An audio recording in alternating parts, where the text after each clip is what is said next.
Hi, my name is Robbie with Atlantic Computer Services. Have you ever received an email and wondered if it was legit? Do you know some common things to look for when reading an email that may indicate that it's a phishing attack? Let's review some real world examples together so the next time you get a questionable email, you'll be prepared. First of all, let's look at what a phishing attack actually is. You have a hacker who's sending out thousands of emails, millions of emails. Unfortunately, there are some that'll open those emails, they'll click on the links. And when they do that, they'll be taken to a fake website that the hacker has created themselves. That website will be asking for credentials or some other information. Once the unsuspecting person enters that information, the hacker will have access to it. They'll either sell that information on the dark web or they'll use it for themselves. They'll take those credentials and they'll log into the legitimate website, whatever it was for. So that's kind of a phishing attack, how it works. Let's look now at some examples.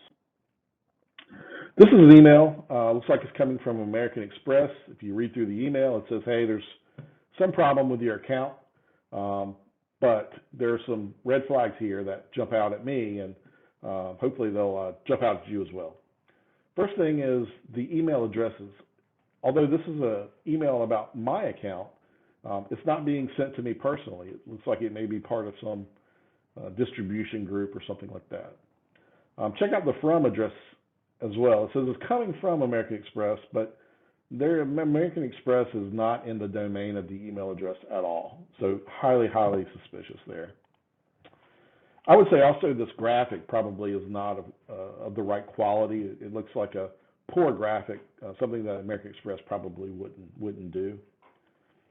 And then finally on this one, check out the closing of this email. It says, sincerely, American Express Company, all rights reserved.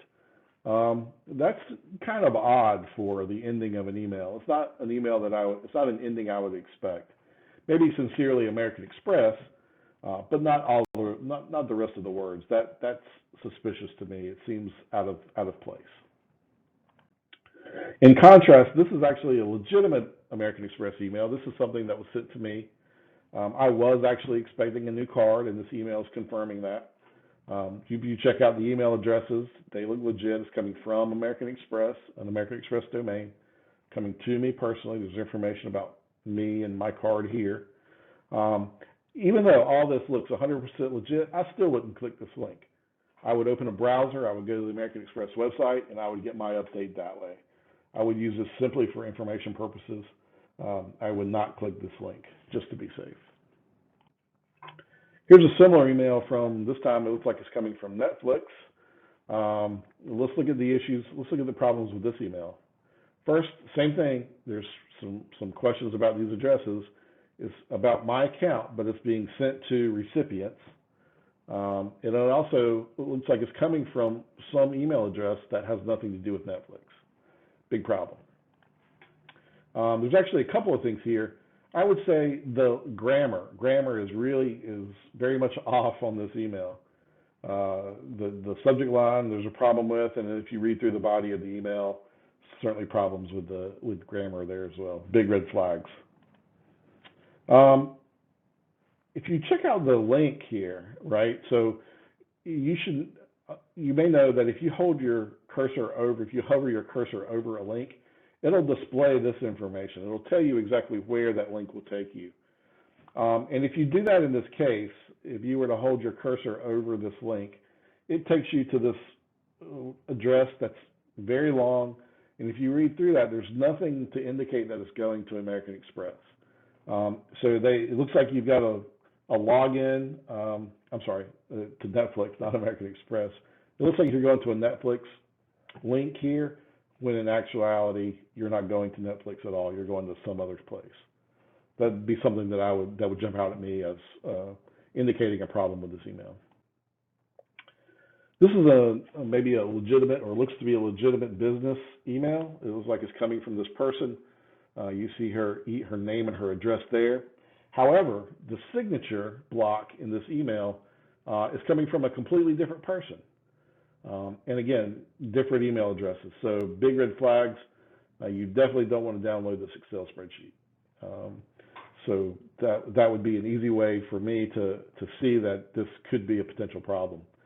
Also, if someone's sending me an Excel spreadsheet, I would be expecting that Excel spreadsheet. I wouldn't open an Excel spreadsheet or any other link from someone out of the blue, even if I know the person.